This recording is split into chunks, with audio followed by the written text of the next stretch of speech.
Bharat petroleum corporation limited यानी BPCL एक नई 12 मिलियन मेट्रिक टन पर एनएम कैपेसिटी की रिफाइनरी सेटअप करने का प्लान कर रही है। बीपीसीएल इस प्रोजेक्ट में अराउंड 50,000 करोड़ रुपीस का इन्वेस्टमेंट करने वाली है और फिलहाल आंध्र प्रदेश, उत्तर प्रदेश और गुजरात इन 3 राज्यों में लोकेशन को एक्सेस कर रही है, जिनमें से किसी एक लोकेशन को फाइनलाइज किया जाएगा। मीडिया रिपोर्ट्स में ऑफिशियल्स का हवाला देते हुए ये कहा गया है कि बीपीसीएल एक और ऑयल रिफाइनरीज या तो भारत के ईस्ट कोस्ट या वेस्ट कोस्ट पर प्लान कर रही है, क्योंकि भारत के बढ़ते फ्यूल डिमांड को पूरा करने के लिए एडिशनल ऑयल रिफाइनरीज की जरूरत है, जिसका डिस्कशंस अभी प्रिलिमिनरी स्टेज पर है। और ऑफिशियल्स ने कहा है कि कंपनी उत्तर प्रदेश को नई रिफाइनरी के लिए प्रायोरिटी पर कंसिडर कर सकती है। पिछले महीने बीपीसीएल के चेयरमैन जी कृष्ण कुमार ने अनाउंसमेंट की थी कि कंपनी अपनी रिफाइनिंग कैपेसिटी को फाइनेंशियल ईयर 2029 तक 45 मिलियन मेट्रिक टन पर एनएम तक बढ़ाने की योजना बना रही है। एट प्रेजेंट बीपीसीएल देश में 3 रिफाइनरीज ऑपरेट करती है, जो मुंबई, कोची और मध्य प्रदेश के बीना में लोकेटेड है, जिनकी combined annual refining capacity around 36 million metric tonne है। वही बीपीसीएल अगले 5 सालों में अपने कोर बिजनेसेस जैसे oil refining, fuel marketing, petrochemicals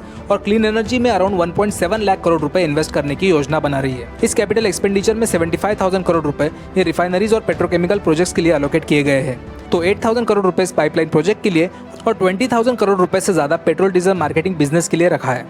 media report में एक ऑफिशियल का हवाला देते हुए ये कहा गया है कि बीपीसीएल को यह नई रिफाइनरी करने पर विचार कर रही है, क्योंकि महाराष्ट्र के वेस्ट कोस्ट पर 60 मिलियन मेट्रिक टन पर एनएम इंटीग्रेटेड रिफाइनरी और पेट्रोकेमिकल कॉम्प्लेक्स बनाने की प्रस्तावित योजना सफल नहीं हो पाई। 2015 में सरकार ने महाराष्ट्र के रत्नागिरी डिस्ट्रिक्ट के नानार में एशिया की सबसे बड़ी पेट्रोकेमिकल रिफाइनरी बनाने का विचार किया था, जिसका ओवरऑल बजट 3 लाख करोड़ रुपए था, जिसके लिए 2017 में public sector companies Indian oil corporation, BPCL, HPCL और सऊदी अरेबिया की सऊदी अरामको के बीच एक joint venture company Ratnagiri refineries and petrochemicals यानी आरआरपीसीएल बनाई गई थी, जो इस 60 मिलियन मेट्रिक टन पर एनएम कैपेसिटी के प्रोजेक्ट को एग्जीक्यूट करने के लिए बनाई गई थी। मगर स्थानिकों के मल्टीपल प्रोटेस्ट और पॉलिटिकल पार्टीज के तरफ से अपोज के कारण रत्नागिरी रिफाइनरीज प्रोजेक्ट अनाउंसमेंट के 9 साल बाद भी शुरू नहीं हो सका।